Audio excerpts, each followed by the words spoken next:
అందరికీ నమస్కారం. Bhanu talks channel కి స్వాగతం. ఈ మార్చ్ 6వ తేదీన రాబోయే సంకష్టహార చతుర్థి గురించి మీకుండే అన్ని సందేహాలకు ఈ వీడియోలో సమాధానం దొరుకుతుందండి. అసలు ఈ నెల స్వామివారి నామం ఏంటి, అదే విధంగా స్వామివారి పీఠం పేరు ఏమని పిలవాలి, ముడుపు తప్పనిసరిగా కట్టాలా, అదే విధంగా ఈ పూజని ఉదయం పూట ఆచరించవచ్చా, అదే విధంగా స్వామివారికి ఆర్గ్యం ఎలా ఇవ్వాలి, ఇలాంటి మరెన్నో విషయాల గురించి ఈ వీడియోలో తెలుసుకుందాం. అదే విధంగా ఈ వీడియోని ఎక్కడ స్కిప్ చేయకుండా చూడండి. మీకు ఏవైనా సందేహాలు ఉంటే తప్పకుండా కామెంట్ చేయండి. అలానే ముందుగా స్వామివారి పీఠం ఏర్పాటు చేసుకోవాలండి. పైన ఒక వస్త్రం పరుచుకుని దానిపైన బియ్యం పోసుకుని పీఠాన్ని ఏర్పాటు చేసుకోవాలండి. అదే విధంగా మనం సిద్ధం చేసుకున్న పీఠం పైన వినాయక చిత్రపటాన్ని ఉంచి పసుపు కుంకుమలతో అందంగా అలంకరించుకుని, ఒకవేళ మీ దగ్గర వినాయకుడి విగ్రహం లేకపోయినా పర్వాలేదండి, విగ్రహం ప్లేస్ లో కానీ లేదా మీ దగ్గర చిత్రపటం లేకపోయినా సరే పసుపు గణపతిని చేసుకుని పూజను ఆచరించవచ్చండి. అదే విధంగా సంకష్టహార చతుర్థి పూజలో విగ్రహం ఉన్నా సరే పూజలో పసుపు గణపతిని పెట్టుకోవాలా అని అనుకుంటూ ఉంటారు. శాస్త్రం ప్రకారం ఏదైనా పూజ చేసేటప్పుడు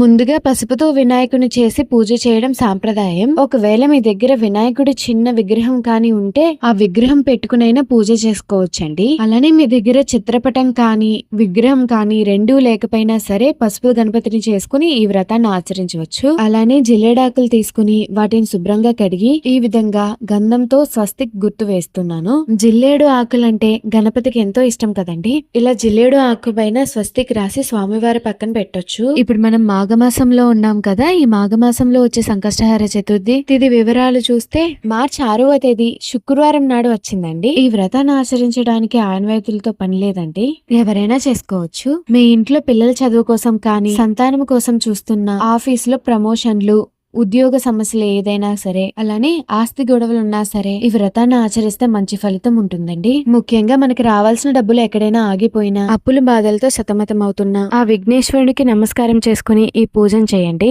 ఆటంకాలు లేకుండా నెరవేరాలని కోరుకుంటూ మనం చేసే ఈ చిన్న పూజ మన కోరికలను, మన కష్టాలను ఖచ్చితంగా తీరుస్తుంది. అలానే ముఖ్యంగా చదువుకున్న పిల్లలు ఉన్న ఇళ్లలో ఈ పూజను తప్పకుండా చేయండి. పిల్లల చేత ఒక 3 గరిక పోచలను స్వామివారికి సమర్పింపజేస్తే వారిలో ఏకాగ్రత పెరిగి అలానే చదువులో విజ్ఞానవంతులు అవుతారని పెద్దలు చెబుతూ ఉంటారండి. ఒక్కొక్కసారి ఇంట్లో అన్ని ఉన్నా ఏదో తెలియని అశాంతి ఉన్నట్టు ఉంటుంది కదా, అలాంటప్పుడు ఈ పౌర్ణమి తర్వాత వచ్చే ఈ చతుర్థి రోజున వినాయకుడికి గరిక సమర్పిస్తే మనసులోని భయాలన్నీ తొలగిపోయి ప్రశాంతత లభిస్తుంది. అలానే ఈ నెల సంకష్టహార చతుర్థి ఎప్పుడు వచ్చిందంటే మార్చి 6వ తేదీ శుక్రవారం నాడు వచ్చింది. ఈసారి చవితి తేదీ మనకి మార్చి 5వ తేదీ గురువారం రాత్రి 10 గంటల నుండి ప్రారంభమవుతుంది. కానీ మనం సూర్యోదయ తేదీని లెక్కలోకి తీసుకుంటాం కాబట్టి మార్చి 6వ తేదీ శుక్రవారం రోజంతా చతుర్థి తిథి ఉంటుంది. ఆ రోజే మనం ఉపవాసం ఉండి పూజను ఆచరించాలి. ఇక రాత్రి చంద్ర దర్శనం సమయం చూస్తే 9 గంటల 15 నిమిషాల నుండి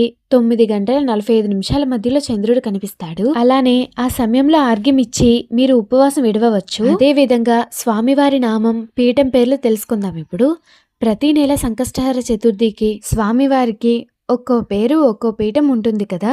ఈ మాఘమాసంలో వచ్చే ఈ చతుర్థికి స్వామివారి నామం బాలచంద్ర గణపతిగా, అలాగే పీఠం పేరు తుర్యాపీఠం. ఈ పేరుతోనే మనం స్వామివారికి అష్టోత్తరాలు కానీ, పూజలు కానీ, అభిషేకాలు కానీ చేసుకోవాలి. అంతేకాకుండా ఓం బాలచంద్ర గణపతాయే నమః అని స్మరిస్తూ పూజ చేస్తే జాతకంలోని చంద్రదోషాలు తొలగిపోవడమే కాకుండా మనశ్శాంతి లభిస్తుందని పెద్దలు చెబుతారు. అయితే ఇక్కడ ముడుపును కూడా కట్టానండి నేను. ముడుపును కట్టుకుని ఈ విధంగా మనం పూజను చేసుకుంటాము. అయితే ముడుపు కట్టకపోయినా ఈ సంకష్టహార చతుర్థి వ్రతాన్ని మనం ఆచరించవచ్చు. ముడుపు కట్టుకోవాలి అనుకున్న వాళ్ళైతే ఒక వైట్ క్లాత్ తీసుకుని ముందు రోజే పసుపు నీళ్ళలో తడిపి ఆరబెట్టుకుని ఉంచుకోవాలి. తర్వాత పూజ చేసే రోజు ఆ వస్త్రానికి 4 మూలల గంధం బొట్లు పెట్టి మధ్యలో కొంచెం 1 గుప్పెడి కానీ లేదా 3 గుప్పెళ్ళ బియ్యం పోసి 2 గుండు వక్కలు మీరు స్వామివారికి ఎంతైతే చెల్లించాలనుకుంటున్నారో అంతా కూడా 9 రూపాయలు అవ్వచ్చు, 11 రూపాయలు అవ్వచ్చు, 21 రూపాయి అవ్వచ్చు, 51 రూపాయి అవ్వచ్చు, ఇలా ఎంతైనా సరే ఆ ముడుపులో వేసి ముడుపులా కట్టాలి.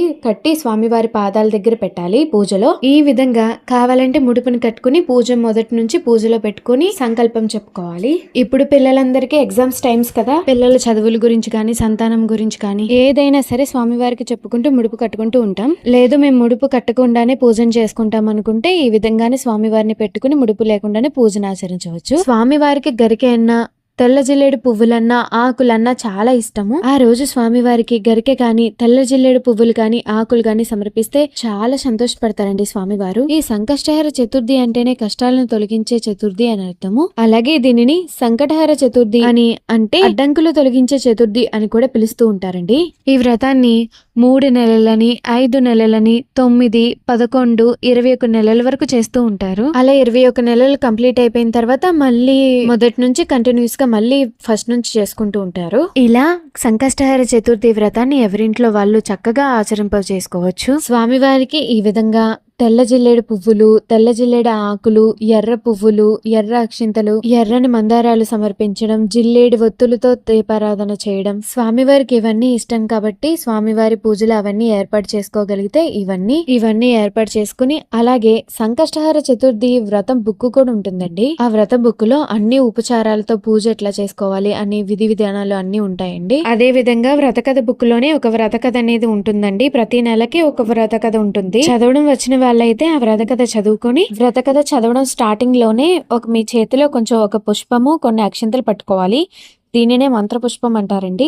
తర్వాత వ్రత కథ అంతా చదివిన తర్వాత వ్రత కథ పూర్తయిపోయిన తర్వాత చదవడం, ఆ మంత్రపుష్పాన్ని దేవుడి దగ్గర సమర్పించాలి. ఇదంతా పూజ అంతా పూర్తయిన తర్వాత మంత్రపుష్పం అనేది సమర్పించుకోవాలి. ఈ వ్రతాన్ని అనేది సాయంత్రం వేళలో చేసుకుంటారండి. అంటే 6వ తేదీ అంతా చవితి తిథి ఉంది కదా, సాయంత్రం 6, 6:30 దాటిన దగ్గర నుంచి వ్రతాన్ని మొదలుపెట్టి చేసుకుంటూ ఉంటారు. ఉదయం వేళ నుంచి ఉపవాసం ఉంటారు, రాత్రి పూజన చేసుకుంటారు, అంటే ఈ వ్రతాన్ని ఆచరిస్తారు. అలాగే బయటకు వచ్చే చంద్రుడిని చూసి అర్ఘ్యం అనేది సమర్పిస్తారు. ఆ తర్వాత లోపలికి వచ్చి స్వామివారికి ఒకసారి నమస్కరించుకుని, అదే విధంగా స్వామివారికి ఎంతో ఇష్టమైన ఉండ్రాళ్ళు, పాలు, బెల్లం, అటుకులు ఇలాంటివన్నీ నివేదిస్తూ ఉంటాం కదా, వాటిని అన్నిటిని నైవేద్యంగా సమర్పిస్తాం కదా, వాటిని ప్రసాదంగా స్వీకరించి తర్వాత ఉపవాసాన్ని విడిచి భోజనం చేస్తూ ఉంటారు. అయితే ఉపవాసం పూర్తిగా ఉండలేను అనుకున్న వాళ్ళు పాలు, పండ్లు, అల్పాహారం లాంటివి తీసుకుని ఉండొచ్చు. అదే విధంగా ఈ పూజ గురించి చాలా మందికి చాలా డౌట్స్ అయితే ఉంటాయండి. పూజ పూర్తయి మన సంకల్పం నెరవేరిన తర్వాత ఆ ముడుపుని ఏం చేయాలి, అదే విధంగా సంకష్టహర చతుర్థి అంటే ఏంటి, వినాయక చవితికి సంకష్టహర చతుర్థికి అసలు ఉన్న తేడా